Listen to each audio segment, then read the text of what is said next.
प्यारे वतन है मेरे बिछड़े चमन, तुझ पे दिल कुर्बान।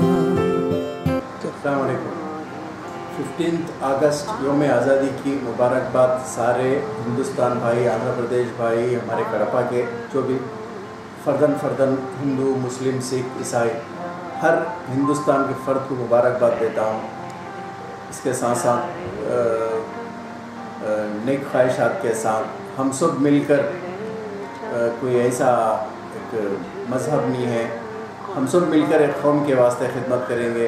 जैसा गांधी, नेहरू, अब्दुल कलाम आज़ाद, मौलाना अब्दुल कलाम आज़ाद सब मिलके हिंदुस्तान की तरक्की के लिए जो आज़ाद के वास्ते कितने लोगों की कितने कोशिशें, मेहनतें थे, वैसे ही हम सब मिलके हिंदुस्तान को और बेहतर और तरक्की पे लाने के लिए हम सब कोशिश करेंगे।